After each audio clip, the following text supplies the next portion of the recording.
Tapestry conference call. Today's call is being recorded. At this time, for opening remarks and introductions, I would like to turn the call over to the Global Head of Investor Relations, Christina Colon. Good morning. Thank you for joining us. With me today to discuss our second quarter results, as well as our strategies and outlook, are Joanne Crevoiserat, Tapestry's Chief Executive Officer, and Scott Roe, Tapestry's Chief Financial Officer and Chief Operating Officer. Before we begin, we must point out that this conference call will involve certain forward-looking statements within the meaning of the Private Securities Litigation Reform Act. This includes projections for our business in the current or future quarters or fiscal years. Forward-looking statements are not guarantees, and our actual results may differ materially from those expressed or implied in the forward-looking statements. Please refer to our annual report on Form 10-K, the press release we issued this morning, and our other filings with the Securities and Exchange Commission for a complete list of risks and other important factors that could impact our future results and performance. Non-GAAP financial measures are included in our comments today and in our presentation slides. For a full reconciliation to corresponding GAAP financial information, please visit our website, www.tapestry.com/investors, and then view the earnings release and the presentation posted today. Now, let me outline the speakers and topics for this conference call. Joanne will begin with highlights for Tapestry and our brands. Scott will continue with our financial results, capital allocation priorities, and our outlook going forward. Following that, we will hold a question and answer session where we will be joined by Todd Kahn, CEO and Brand President of Coach. After Q&A, Joanne will conclude with brief closing remarks. I'd now like to turn it over to Joanne Crevoiserat, Tapestry CEO. Good morning. Thank you, Christina, and welcome everyone. As noted in our press release, our strong second quarter results outperformed expectations, showcasing our commitment to disciplined brand building. Our exceptional teams brought innovation and craftsmanship to consumers around the world this holiday season, driving accelerated top and bottom line growth to achieve record quarterly revenue and earnings per share. From this position of strength, we increased our outlook for fiscal year 25 while making strategic investments to extend our competitive advantages and fuel strong, durable growth and value creation into the future. Touching on the highlights of the quarter. First, we powered global growth with total revenue gains of 5%, outpacing guidance, fueled by 10% growth at Coach. By geography, all regions exceeded expectations. International revenue rose 7% at constant currency, led by an increase of 42% in Europe, where our business is strong and our runway for growth is significant. In addition, we delivered a sales increase of 1% in the total APAC region.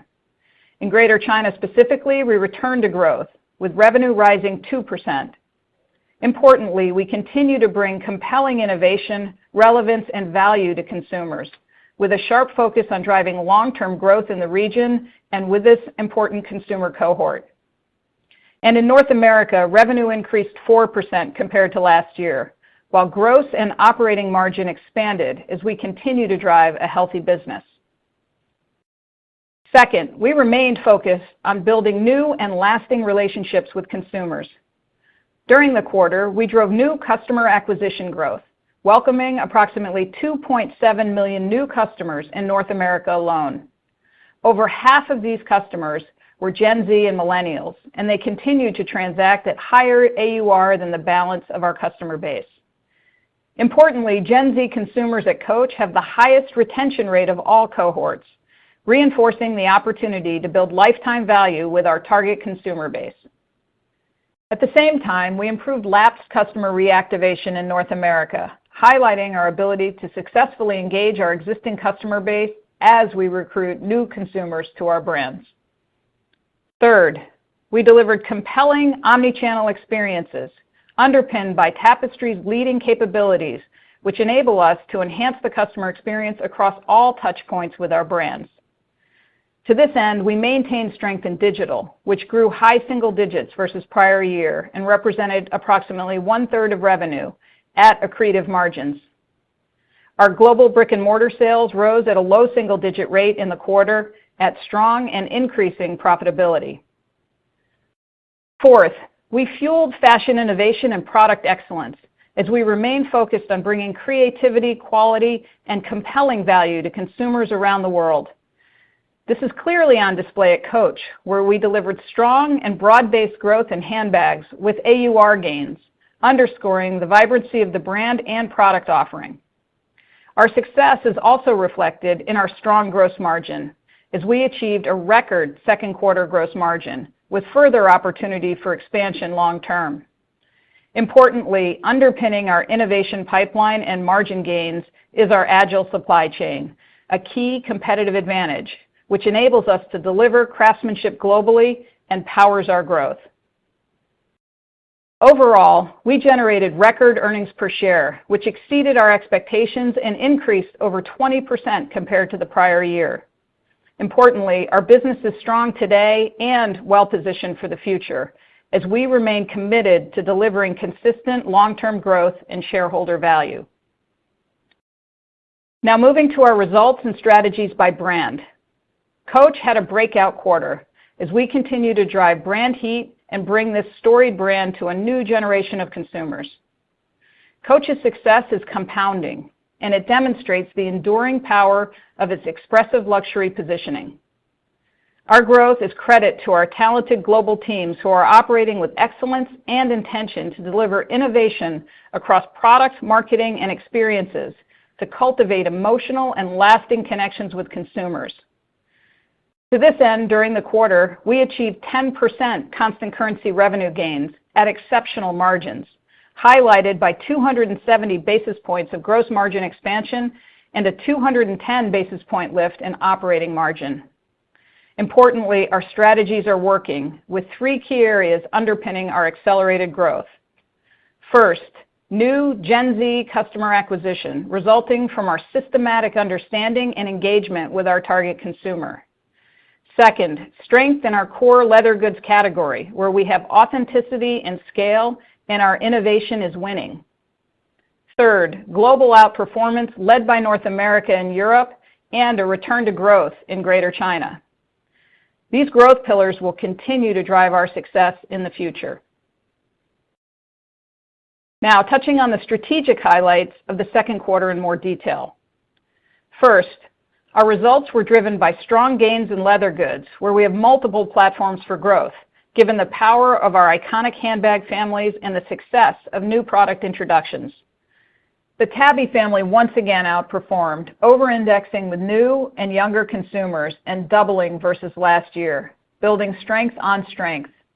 The Tabby Shoulder Bag 26 continued to anchor the offering, with momentum in core Tabby, as well as new introductions including the Times Square and Quilted Tabby. In addition, the recently launched New York family significantly outpaced expectations, featuring the Brooklyn and Empire bags. During the quarter, the Brooklyn Shoulder Bag 28 at $295 was a top recruitment driver, while the soft Empire Carryall 40 at $695 outperformed. The New York family, a new foundation for the brand, continued to prove incremental and compelling, providing innovation that's clearly resonating with consumers globally.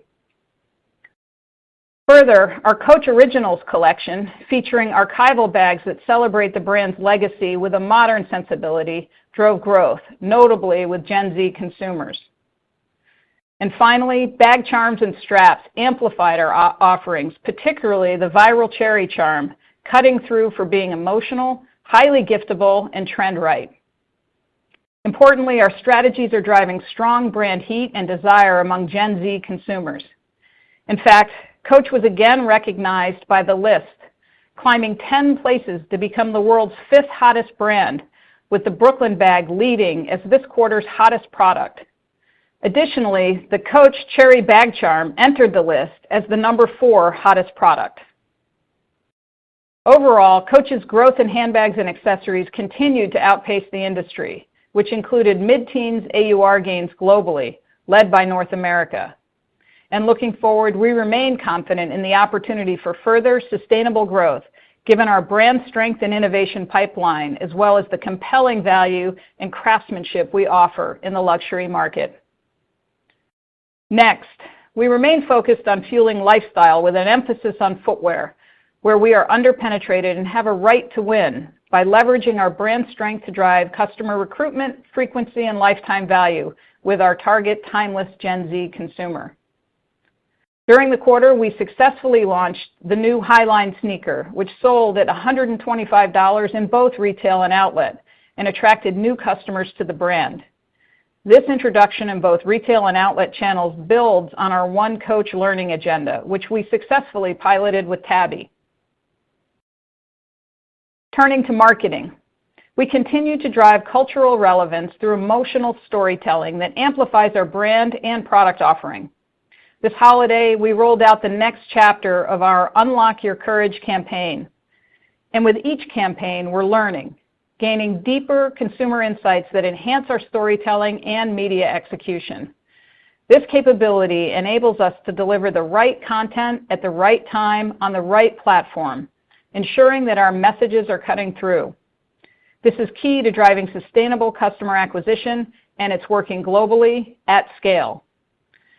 To this end, during the quarter, we continued to increase our top-of-funnel marketing investments, demonstrating the confidence we have in our brand and product offering. As a result, this helped drive greater consumer engagement and outperformance versus the industry, particularly in our key markets of North America and China. In addition, we also cultivated enthusiasm for the brand through unique and immersive retail experiences. Our Coach Play concept stores, which engage consumers across their five senses, continue to outperform, with higher Gen Z traffic, longer dwell times, and higher return frequency. We are taking these learnings and evaluating opportunities to bring the highest impact elements of these locations to our store fleet more broadly. Overall, our holistic brand-building activities helped to drive increases in new customer acquisition as we welcomed over 1.7 million new customers to Coach in North America, a strong increase versus prior year and a significant acceleration in trend. Of these new customers, nearly 60% were Gen Z and millennials, consistent with our strategy to recruit younger customers. At the same time, our retention rate with the Gen Z cohort also increased, reinforcing that we're building lasting relationships with our consumers in support of durable growth. In closing, Coach, our largest brand, is strong and differentiated, and it continues to deliver outstanding results, highlighting the capabilities of Tapestry's growth engine. With consumer understanding at the center of all we do, our talented teams are delivering the blend of magic and logic that is the hallmark of the brand and the foundation of our future. From this position of strength, I'm confident our best days are still to come, with significant opportunity to drive continued, consistent long-term growth. Now moving to Kate Spade. While profit results met our expectations for the quarter, driven by gross margin expansion, revenue trends declined 10%. Most importantly, together with Eva Erdmann, Kate Spade's new CEO, we are moving quickly and decisively, addressing what we know is not working and laying the groundwork for a return to sustainable, profitable growth. Since Eva's arrival in October, we've assessed the current state of the business and made progress in building our roadmap for the future, informed by deeper consumer insights. The takeaway of this work is clear. We need to rebuild the brand with consumers to reignite growth. To do this, we must focus our execution and accelerate our investments, with clear priorities distorted to our largest opportunities, developing emotional storytelling to fuel customer acquisition, building handbag icons, and driving growth in North America, our home market. And we see the path forward as having two important stages. First, we will streamline and solidify our foundation by editing for focus and investing to build brand heat. This will ultimately drive customer acquisition, which will allow us to scale from a healthy foundation, which is the prerequisite for sustainable top-line growth. While we are acting with urgency, we acknowledge the work to reset the brand is a multi-quarter journey. Having said that, we know the path to growth is within our control, and I am confident in the plan we've developed and the significant opportunity ahead for the brand. Now let me take you through our growth strategies and learnings in more detail, which includes results from the quarter. First, We're committed to fueling brand heat through relevant marketing to drive consideration and accelerate customer acquisition. During the quarter, we took a step forward in our brand building efforts, and this began with streamlining. In the fall, we made the decision to reduce spending on our fall campaign based on consumer feedback during testing. Instead, we pivoted, working with speed and agility to create new, more compelling content. And in December, we launched our holiday campaign. This was a social-first campaign featuring Grammy-nominated singer-songwriter Madison Beer, consistent with our strategy to distort our marketing investments into upper-funnel campaigns with more relevant messages for our target consumer. Importantly, the tagline, "To the One Who," was pulled through creative activations on social media and in our stores. Following the campaign, we saw a significant increase in purchase intent among Gen Z consumers who engaged with the content, reinforcing the opportunity to make incremental marketing investments to drive consideration and ultimately new customer acquisition. As a result, we are extending our brand campaign in the third quarter to sustain and amplify engagement with consumers. Importantly, our learnings will be used to inform our bigger picture efforts as we build towards a larger, purpose-driven, 360-degree campaign launch in the fall of 2025. Next, we are focused on sharpening and elevating our handbag offering, improving our execution to drive more relevancy in our assortment. In support of this ambition, we leveraged our consumer survey work, which illuminated the need to streamline our offering, clearing deselection barriers through a tighter assortment and improved styling. By simplifying our product stories and focusing our merchandising efforts, we will ensure that the big ideas in leather goods cut through with more cohesion and relevancy. With this effort, we expect to reduce the number of handbag styles by over 15% by fall. At the same time, we will work to build blockbuster handbag families informed by consumer understanding. And we have learnings from holiday. We stood firmly behind the recently launched Deco collection in our stores and in our marketing. The Deco collection continues to over-index with new, younger consumers at strong AUR and margins, and we see further opportunity for this family going forward. Importantly, we know in its rise 30 years ago, Kate Spade offered a pioneering proposition in the market along with distinctive, iconic product. And this is our aim today, to build on what made us unique and successful historically in a way that is modern and relevant to our consumers today. Next, we are focused on maximizing omnichannel cohesiveness with one brand message across all consumer touchpoints. Importantly, we are taking steps to reduce our promotional messaging across channels. The results of the last quarter reinforce that emotion and newness are what's winning with consumers, while promotional activity is not. Therefore, decreasing our level of promotional activity will be a key building block of solidifying our brand and positioning it to scale in a healthy way globally over the long term. To this end, we expect our gross margin to continue to expand moving forward as we build for the future and connect with consumers on our brand values beyond simply price. In closing, we are focused on executing our strategic roadmap for durable growth, and we are accelerating our investments to do this. We acknowledge that our strategic actions will pressure the brand's near-term financial results. However, the strength of our portfolio allows us to do this while delivering enhanced growth overall. Importantly, we have conviction that we are taking the right steps to reset the brand and unlock its full potential. Kate Spade is a beloved, unique, and purpose-driven brand, and though there is significant work to do to enhance its relevancy and reconnect with consumers, the strategy to deliver this outcome is well understood and in our control. We are confident in the meaningful long-term runway for the brand and the value creation opportunity it represents for Tapestry. Now, turning to Stuart Weitzman. Financial results remain challenged in the quarter, with net sales decreasing 16% versus prior year at constant currency, primarily reflecting softness in Greater China and in North America direct channels.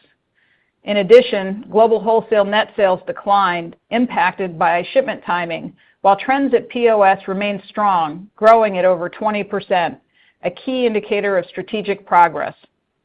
Overall, the Stuart Weitzman team remains focused on fueling brand relevancy, driving customer engagement and delivering improved financial results long term. In closing, Tapestry delivered a standout holiday quarter. I want to thank our teams once again for their passion, creativity, and commitment to brand building, and for driving our strong results. From this position of strength, we raised our outlook for the year with a sharp focus on the path forward. We will continue to fuel momentum at Coach while taking action to reset the Kate Spade brand for long-term growth. We are confident that our bold growth agenda will support meaningful value creation, and we look forward to sharing the details of our long-term roadmap at an Investor Day this fall. Our future is bright, and we have the ambition, discipline, and strategies to generate strong and durable growth and shareholder returns for years to come. I'll now turn it over to Scott. Thanks, Joanne, and good morning, everyone. Our second quarter results exceeded expectations, building on our track record of consistent execution as we unlocked accelerated growth. In the quarter, we delivered record quarterly revenue, gross margin, and earnings per share while generating significant free cash flow. Now moving to the details of the quarter, beginning with revenue trends on a constant currency basis. Sales increased 5% compared to the prior year and outperformed our guidance across all regions. These results reflect gains in Europe, North America, and total APAC, with international revenue growing 7%. By region, Europe revenue grew 42% above last year, with growth across all brands and channels driven by increased local consumer spend and strong new customer acquisition, notably with Gen Z. In Greater China, revenue inflected to growth of 2%. Our sequential acceleration was driven by a return to growth in our brick-and-mortar channel, led by an improvement in traffic, while trends in digital remained positive. Our differentiated results in China clearly demonstrate that our strategic initiatives and investments in the region are yielding returns, positioning our brands and business for long-term sustainable growth. And in other Asia, revenue rose 11%, led by growth in Australia, New Zealand, South Korea, and Malaysia, while Japan sales declined 5%. In North America, sales increased 4% compared to the prior year, led by double-digit growth at Coach. Importantly, total gross and operating margin rose versus last year as we supported long-term brand health. Now touching on revenue by channel for the quarter. Our direct-to-consumer business grew 4% compared to the prior year, which included a high single-digit increase in digital revenue and a low single-digit increase in global brick-and-mortar sales. And wholesale revenue grew in the quarter, in keeping with our expectations and strategy to find targeted opportunities to expand our brand's reach with consumers. Moving down the P&L, we delivered a record second quarter gross margin, which was well ahead of plan and 280 basis points above prior year. This year-over-year expansion was driven by 260 basis points of operational outperformance, as well as a benefit of approximately 20 basis points from lower freight expense. Our strong gross margin performance remains a core element of our value creation model, providing us with flexibility and fuel to accelerate investments and drive long-term growth. Turning to SG&A, which rose 7%, led by higher marketing spend versus prior year and forecast, as we reinvested a portion of our profit outperformance into incremental brand-building activities via top-of-funnel activations. Taken together, operating margin increased approximately 210 basis points in the quarter, driving profit growth ahead of expectations and 15% over the prior year. And our record second quarter EPS of $2 grew 23% over prior year and exceeded our guidance by more than 30 cents. To provide context on this beat, approximately 17 cents of the upside was due to operational outperformance. 8 cents was due to the net benefit of share repurchase activity, and 8 cents was related to a favorable tax rate versus plan. Now turning to our shareholder returns programs. As previously announced, following the termination of the merger agreement with Capri in November, we took swift action to utilize our significant cash flow to execute a $2 billion accelerated share repurchase program, underscoring our outlook for growth and unwavering commitment to deliver shareholder value. Together with our dividend, which is expected at $1.40 per share for the year, we are positioned to return over $2 billion, or more than 100% of free cash flow, to shareholders in fiscal 25, a testament to our strong organic business and robust cash flow generation. And now, before turning to the details of our balance sheet and cash flows, I'd like to reiterate our capital allocation priorities, which are unchanged. We have two foundational commitments. First, to continue to invest in our brands and business to support long-term sustainable growth. Second, to continue to return capital to shareholders via our dividend. As we've shared, we have a goal over time to increase the dividend at least in line with earnings to achieve our stated targeted payout ratio of 35% to 40%. Beyond these foundational commitments, our robust cash flow generation provides us with balance sheet flexibility for value creation. This includes the opportunity for share repurchase activity, which is on display this year. In addition, we have $800 million remaining on our previous share repurchase authorization for future buyback activity. Finally, utilizing our rigorous four-lens framework, we consistently evaluate opportunities for strategic portfolio management. Importantly, and as previously communicated, before moving forward with any acquisitions, we will ensure Coach remains strong and Kate Spade has returned to sustainable top-line growth.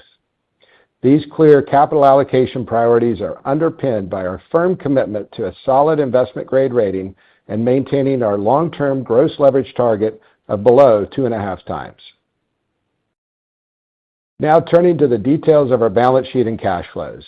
We ended the quarter with $1 billion in cash and investments and total borrowings of $2.7 billion, representing net debt of $1.7 billion. This includes $1.5 billion of senior notes raised during the quarter at a blended interest rate of 5.3% to help fund our ASR. At quarter end, our gross debt to adjusted EBITDA was 1.6 times. Adjusted free cash flow for the second quarter was an inflow of approximately $890 million, and CapEx and implementation costs related to cloud computing were $39 million. And inventory levels at quarter end were 14% above prior year as planned. As we move into the back half of our fiscal year, our inventory is current and well-positioned globally and by brand in support of our growth ambition. To this end, we continue to expect to end Q3 and the full year with inventory above prior year. Now moving to our guidance for fiscal 25, which is provided on a non-GAAP basis. We are raising our fiscal year 2025 revenue, operating margin, EPS, and cash flow outlook. Importantly, we continue to view our outlook as prudent and achievable as we remain clear-eyed about the realities of the external environment balanced with the opportunities we see for our business.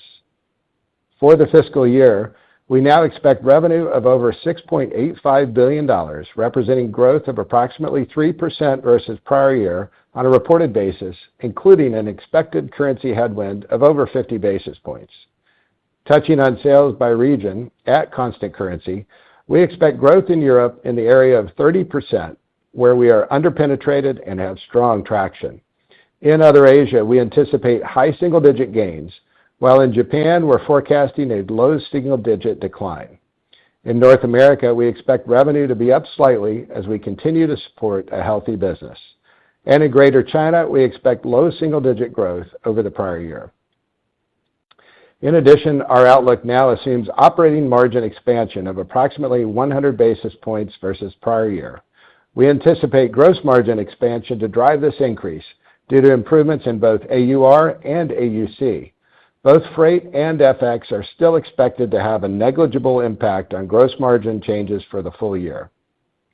On SG&A, we expect expenses to increase above the pace of revenue growth, driven primarily from increased marketing expense, including accelerated investments at Kate Spade. While we remain diligent with respect to overall expense control, we're making deliberate, growth-focused investments in our strategic priorities. Moving to below-the-line expectations for the year, net interest expense is expected to be approximately $35 million as compared to prior guidance of $20 million of net interest income. This change reflects the interest on our new bond issuance, as well as a lower cash balance due to the execution of the ASR program. This outlook also incorporates the expectation to repay our April 2025 bonds totaling $303 million at maturity. The tax rate is expected to be approximately 17 to 18%, and our weighted average diluted share count for the year is forecasted to be approximately 223 million shares as compared to our prior guidance of approximately 238 million shares, reflecting the partial year net benefit of share repurchase activity, which includes the initial delivery of approximately 28 million shares received in November. Taken together, we're raising our EPS guidance to $4.85 to $4.90, representing 13 to 14% growth compared to last year, and ahead of our prior guidance of $4.50 to $4.55. This increase incorporates our Q2 operational outperformance of 17 cents, a full-year net benefit from share repurchase activities of $0.10, and a net tailwind of 8 cents from favorable tax rate, partially offset by a planned second-half currency headwind. To briefly touch on the topic of tariffs, this guidance embeds the expectation for an additional 10% tariff on goods imported from China into the U.S. beginning February 4th, which is expected to have an immaterial impact on fiscal 2025 results given our limited manufacturing exposure to China. We continue to monitor the external landscape closely and are developing potential mitigating actions as needed. To note, we do not have production in Canada or Mexico. Moving on, we now anticipate adjusted free cash flow of approximately $1.2 billion. Finally, we expect CapEx and cloud computing costs to be in the area of $170 million. We anticipate two-thirds of the spend to be related to store openings, renovations, and relocations, with the balance primarily related to our ongoing digital and IT investments. Touching on the shaping of the year, we expect revenue to increase in the area of 4% in the back half of the year on a constant currency basis. Including an expected FX headwind, we anticipate revenue growth in the area of 3% for the second half, with fairly balanced top-line growth between quarters. Turning to operating margin, we expect expansion versus prior year in the second half, driven by gross margin improvement, while SG&A is expected to grow modestly above the pace of reported sales gains, with a higher level of growth planned in Q3 relative to Q4, and this is based on the phasing of investments. And we expect our tax rate in Q3 to be below the full-year average. Taken together, we expect second-half EPS growth, with Q3 EPS forecasted to approach 85 cents. In closing, we delivered a record-breaking quarter, highlighted by accelerated top and bottom-line growth led by Coach, our largest brand. And from this position of strength, we raised our outlook for the year. Importantly, our commitment to disciplined brand building and our intense focus on fundamentals allows us to invest in our future growth drivers, leaning into the biggest opportunities where we'll build strong gains and extend our competitive advantages while returning over $2 billion in capital to shareholders in this fiscal year alone. We are confident in our brands, our people, our strategy, and our outlook, with steadfast focus on delivering accelerated growth and enhanced shareholder value in fiscal 25 and for years to come. I'd now like to open it up and take your questions. At this time, if you would like to ask a question, please press star 1 on your telephone keypad. To withdraw yourself from the queue, you may press star 2. Our first question is from Bob Drbul of Guggenheim. Hi, good morning. Just have two questions, really. The first one, just on Coach, what really drove the success, this quarter? Do you think that it's sustainable? And the second one is just, can you expand a bit more just how you're thinking about Kate Spade going forward now? Thanks. Thanks, and good morning, Bob. The record-breaking quarter we delivered shows the power of our organic growth opportunities and our brand-building strategies. As you can see, our teams are confident and focused. Our strategies are working and they're compounding, and there is more growth ahead. I will say Tapestry is committed to continuing to fuel that sustainable growth at Coach, and I'll turn it to Todd to discuss Coach in more detail, and then I'll jump back in to address your question on Kate. Todd? Thanks, Joanne, and thank you, Bob, for the support. I can say without any reservation, the strong growth in revenue and profitability at Coach is sustainable. And my confidence is based on 4 key pillars from our brand building playbook that we've honed over the last few years. So let me run you through them. First, culture. Culture, I cannot overemphasize. We've materially changed our culture at Coach and Tapestry, which is truly foundational to our success. We have developed an environment where creativity, innovation, informed risk-taking, with a true test and learn agenda leads, and not just the opinion of the most senior person in the room, even if that's me sometimes. Second, our deep consumer insights that inform our business strategies, products, and marketing spend, and is scalable in markets across the brand and Tapestry. When you think about it, you see this in play in North America, in China, and Europe. Third, our focus on customer acquisition with our targeted Gen Z cohort. These clients are discovering the brand at record numbers. They're transacting at higher AURs and with greater frequency. Fourth, our key focus on handbags and leather goods, providing incredible value, authenticity, and craftsmanship at scale, demonstrated by the success of our icons, such as Tabby, Brooklyn, and Terry. So if I had to summarize something we talk about a lot here, Coach is a storied brand with over 80 years of history winning. Today we are winning with a modern client. We're doing this because we are understanding the consumer, we're nurturing creativity, we're operating as a high-performing team, and we're managing with financial rigor. Thanks, Todd. Really displaying disciplined brand building, and I appreciate it. On Kate Spade, we are taking action, and we're bringing focus to our execution, and we're accelerating our investments to drive that long-term growth. We have made changes. We have a new CEO in Ava Erdman, who's partnering with Sandeep, our Chief Growth Officer, and we're leveraging deeper consumer insights, and we're building on the learnings from Coach. You just heard Todd talk about the successes we've built at Coach. We're starting at Kate with focus and streamlining. What we've heard from our customers is the need to remove deselection barriers. We're reducing our style counts, and we're reducing promotional activity. At the same time, we're leaning into marketing investments to fuel brand interest and ultimately drive new customer acquisition that we know will power our growth in the future. We have work to do. This is a multi-quarter journey, but our strategies are clear, and the path to long-term growth is in our control. At Tapestry, we're being disciplined about how we allocate resources and capital. So come back to where we started. We're both fueling Coach and investing across our portfolio for the future.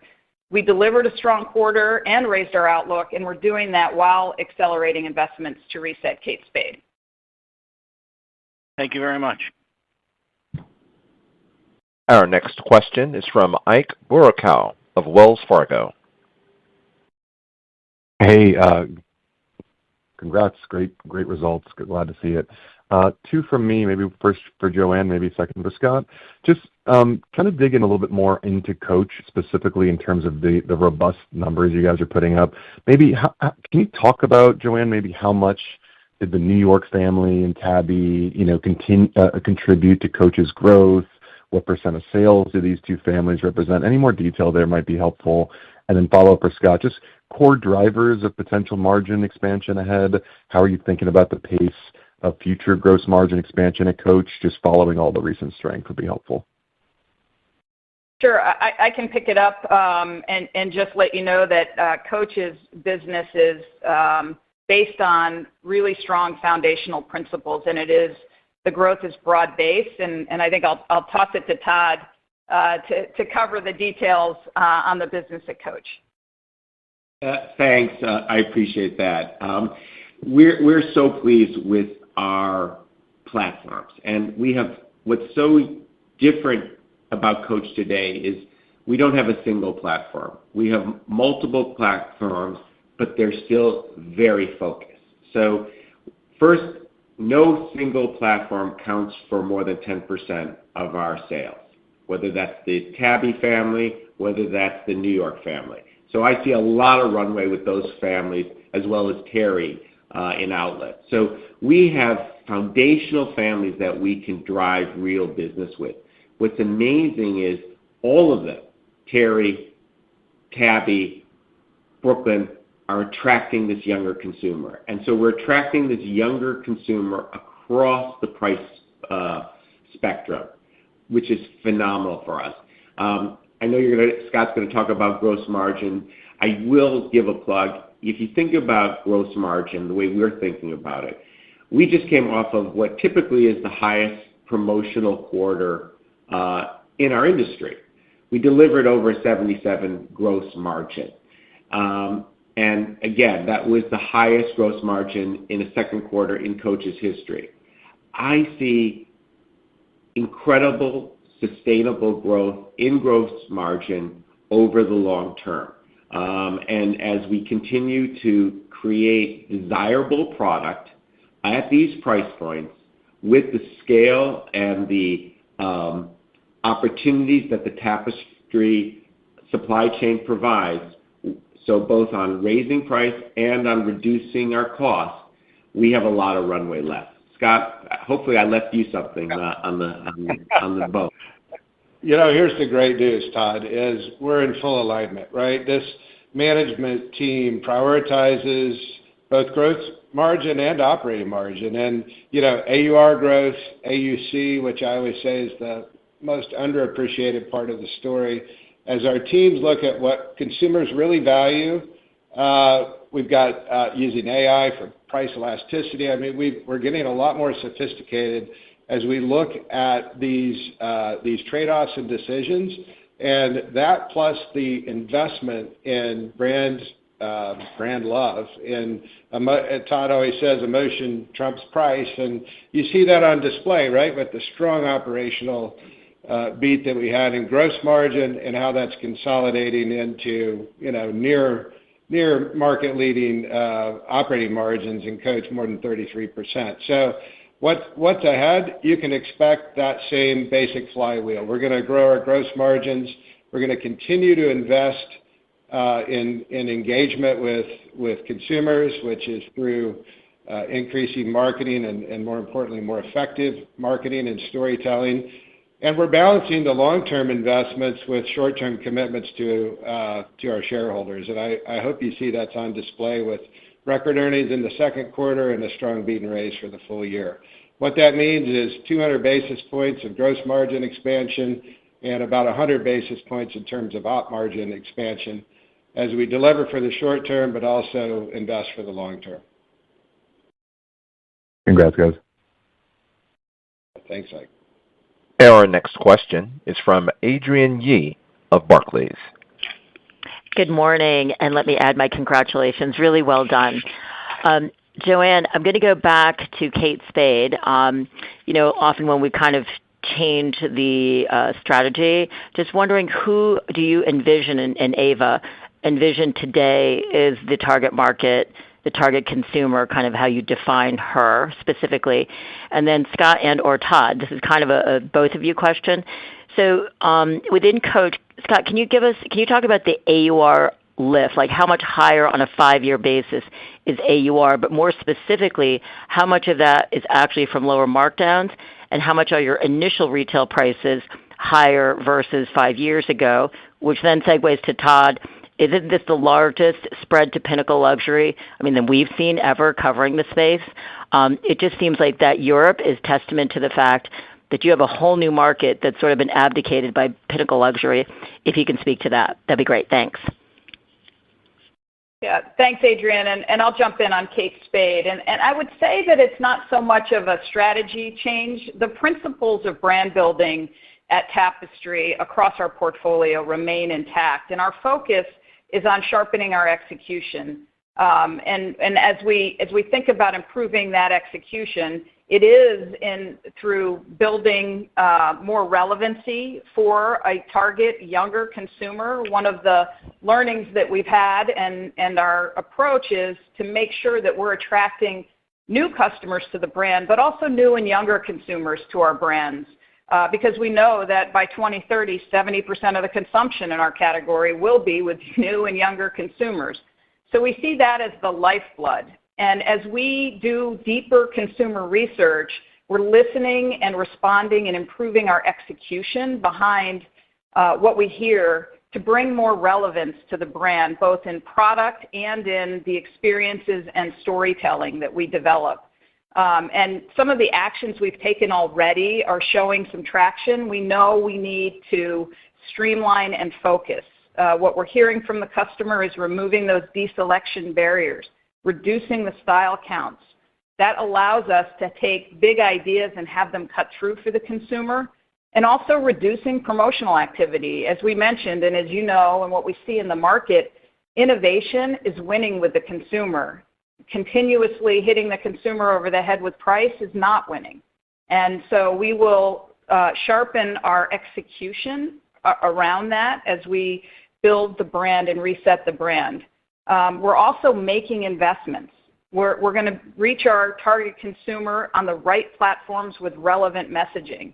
And we're leaning into investments there. We see how effective that has been in building brand heat and desire, and we're beginning that. We know that's not an overnight change, but we're beginning those investments. And the beauty of it is that we have a strong portfolio. We are beating our estimates, we're raising our outlook, and we're making these changes and investments. And I will end by saying that I'm really excited to partner with Ava. We've brought in a really strong brand builder, and the team is very focused on moving quickly behind these actions.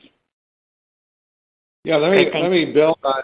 Yeah, I'll build on that real quick. Just put some numbers, Adrienne, on the Kate guide. So in the quarter, we're down about 10%. We expect the top line trend to be more or less the same through the second half of this year, with gross margins continuing to build, moderating a little bit from what we saw in the first half. We lapped some of the cost initiatives from a year ago, but still positive in gross margin.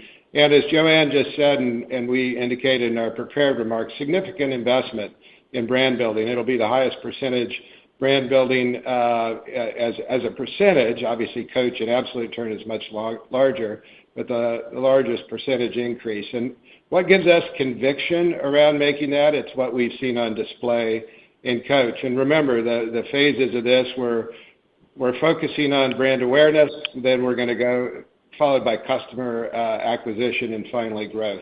But even more importantly, don't lose the thread, because we had a beat and raise for the full year, and we're able to not only make these investments in Kate Spade for the long term, but deliver in the short term to shareholders based on the results that we just printed.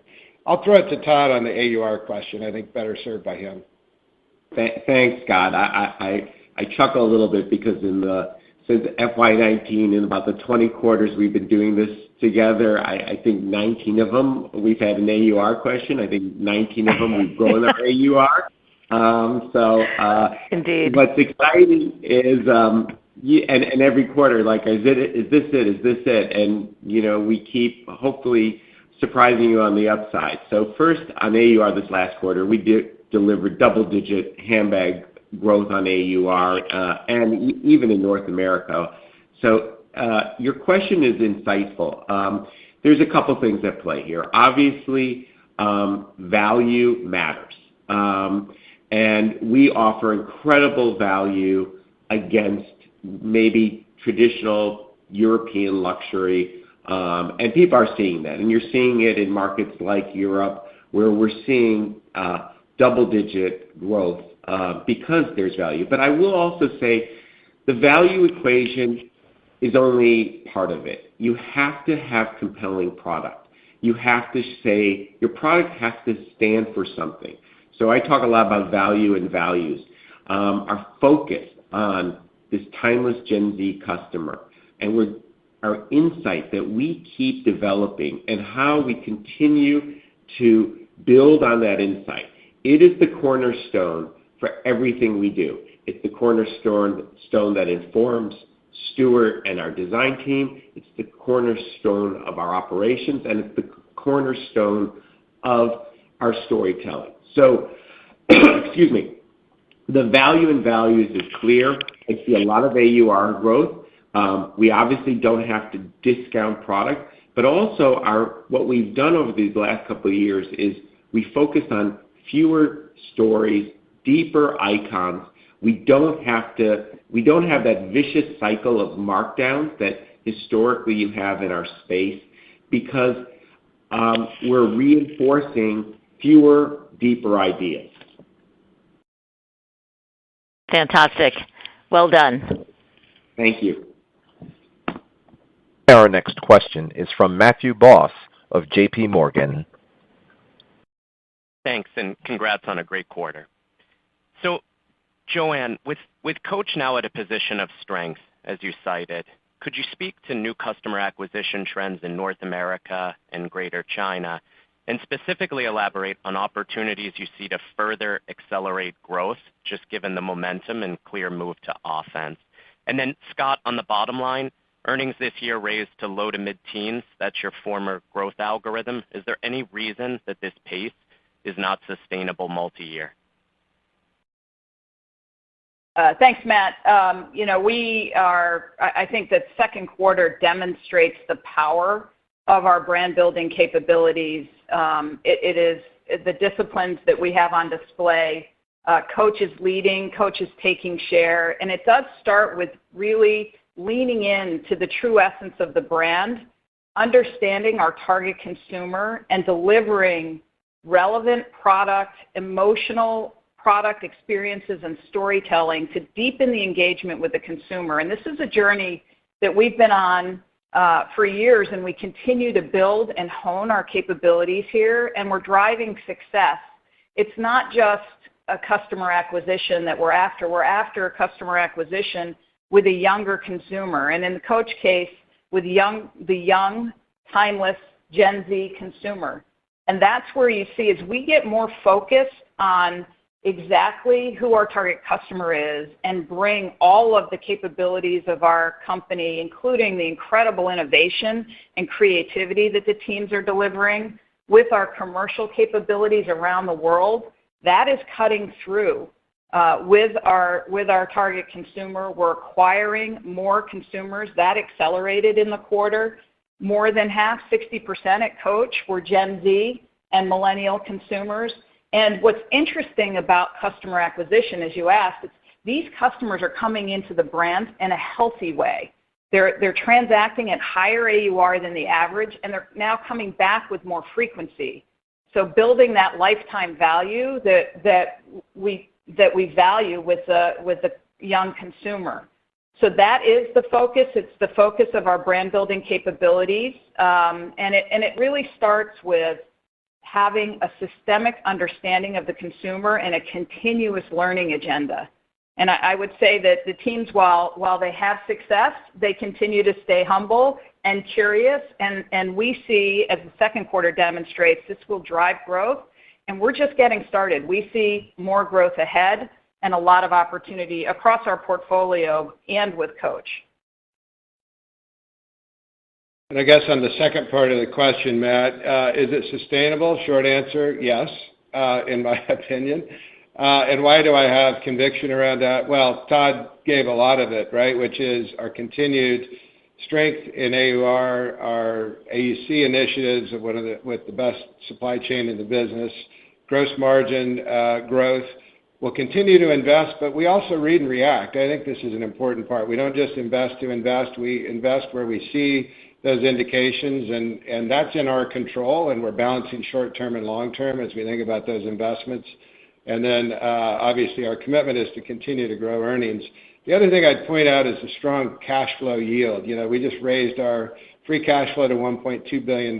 We've got a very, a strong balance sheet and a lot of optionality as you think about delivering even more shareholder value in the future, whether it be through buybacks or other actions. Congrats again. Yeah, thanks.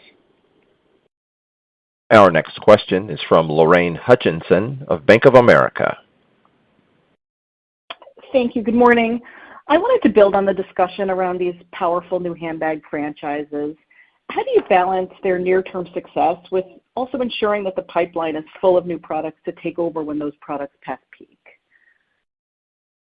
Go ahead, Todd. I'll let you jump in. Yeah, I have confidence in our innovation pipeline, but Todd, I'll let you jump in. Yeah.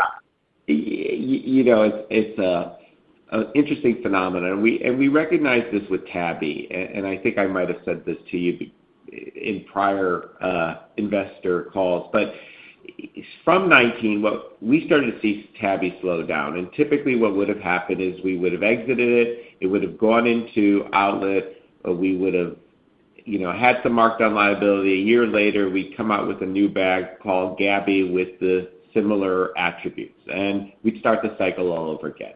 We stopped that cycle. What we did is we took the platform and we innovated in the platform. And within Tabby's case, we launched Pillow Tabby. Not only did it create an entire new opportunity, it enhanced the original Tabby. We keep doing that more and more. And one of the things I looked at, I had a walkthrough yesterday for fall. The New York family, the Empire, the Brooklyn, we're seeing so much innovation under the platform. That's powerful, and it's cohesive. So when a customer comes in, their choices, it tells a compelling story, and you see that with our New York family, which really we're just getting started. New York family is less than a year old, and it became the #1 bag in the list. The first time in our history, Coach had 2 products in the top 10 in the list. Conversely, Tabby, we have so much runway for Tabby. And what I love about Tabby is it has such a distinct hardware in the sculpted C that is ownable and desirable by our clients.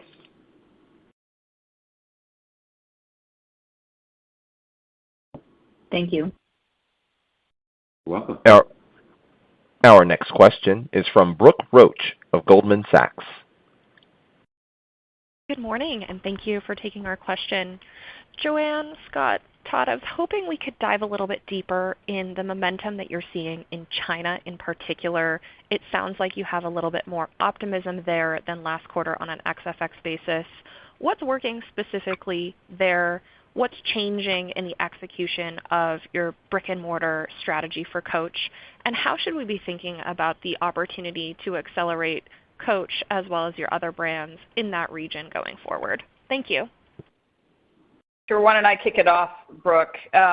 We were pleased to see Greater China return to growth in the second quarter. We delivered low single-digit growth in the quarter, significantly outpacing the industry.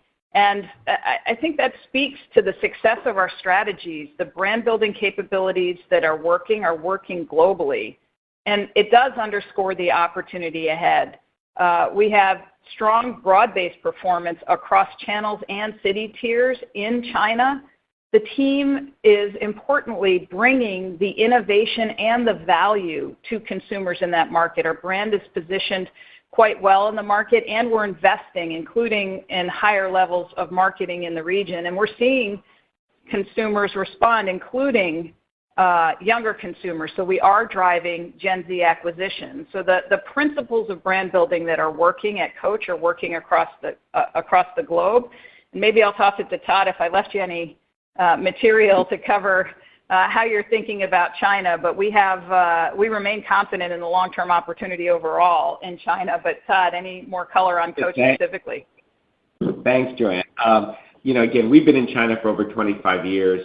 We have a depth and a richness to China and understanding in China. We spend a lot of time there. We have amazing people and stores on the ground, which really drive everything. And some of the things I've talked about, I think last call, I mentioned a visit to Wuxi. I know many of you had to look up where Wuxi was, a small city of 9 million people with, 3 current Coach stores, which an opportunity to triple that. That story replicates itself often. This growth of the middle class is so powerful for our brand. Again, going back to value and values, both resonate with this Chinese consumer. So I was so pleased to see a return to growth in China. You're going to see more growth coming out of China. And in addition to productivity growth, as we see increases in traffic, you're going to see distribution growth. We really believe in China. We believe that the Coach brand represents something very special in China for a number, millions and millions of clients. And again, when you think about people coming of age, 18, 19, 20-year-olds, who want to buy their first bag, we want more than our fair share of that client coming to Coach, and we have the right to get them. Great. Thank you so much. Our next question is from Michael Binetti of Evercore. Hey guys, let me just add my congrats on a great holiday there, especially Coach North America. Incredible work. I'm sure you guys are proud of it. Let me just ask you on the path forward on AUR. Is there a point where Brooklyn and Tabby and the multiple franchises that you've spoken about today, all the new consumers you've brought in, the good retention rates that Joanne talked about, start to translate to unit growth? I think if we back out the AURs you talked about, units are probably still negative. Or do you still see the growth coming largely from AUR in the near term? Because that's where the momentum is, and unit growth would be upside. And then, Scott, just a quick follow-up. Can you just help us think about your near-term priorities for how to think about flow-through if the revenue upside does continue? I know you held the SG&A rate to what we were expecting in the quarter, but you still grew the dollars when the revenue came in. Sounds like it went to the top of funnel, things that can drive the brand going forward. So just how to think about your priorities for SG&A if you do see upside revenues in the back half. Thanks. Yeah, on AUR and units, your question, I think Todd covered the AUR, his confidence in the AUR earlier on the call. Our innovation pipeline is strong. AUR is driving our growth, but we see the opportunity. For us, it's an and, not an or. We see the opportunity to drive units going forward, both with the expansion of the market and new customer acquisition, as well as with category expansion as these brands continue to drive heat. And maybe toss it to Scott for the flow-through. Yeah, so I can't really give you a definitive answer other than that we will continue to see flow-through, Michael. But I hope what you see is we're leaning in where we see real opportunities. And for example, we mentioned to Kate where we saw some traction in the campaign with Madison Beer and some of the opportunities leaning in. And certainly we could have made more money. We expect the profit in Kate to be in the 7% range or $85 to $90 million. We could have made that a lot higher, but we see the opportunity long term to make that investment. And we can do that while we're still at the Tapestry level delivering significant beats. So we're going to look at all these investments. You will see flow through. I wouldn't expect a radical change. We've invested where we see that it's prudent, but if other things come up, we'll certainly take those opportunities. Thank you. That concludes our question and answer. I will now turn it over to Joanne Crevoiserat for some concluding remarks. Thank you. Today, we had the opportunity to share our standout holiday results and stronger fiscal 25 outlook. And what I want to leave you with is a reiteration of our focus and confidence. Coach is an iconic brand, and we're winning with a new generation of consumers around the world. I've never been more confident in the brand and its innovation pipeline. Our success shows that our strategies are working and that a commitment to disciplined brand building drives results. And with this momentum, we're extending our competitive advantages and bringing more focus and investment to Kate Spade. Kate Spade is a unique and beloved brand. We have new leadership, a clear roadmap for long-term growth, and the learnings from Coach to pave our way forward. There is work to do, but we're moving decisively, and we're confident that the path to growth is within our control. Overall, we have a bold ambition to drive accelerated, durable, organic growth, and we're focused and confident that the value creation opportunity in front of us is compelling for our brands, consumers, talented teams, and shareholders. Thank you again to our exceptional global teams for fueling our growth. And thank you to everyone who joined us today for your interest in our story. Have a great day. This concludes Tapestry's earnings conference call. We thank you for your participation.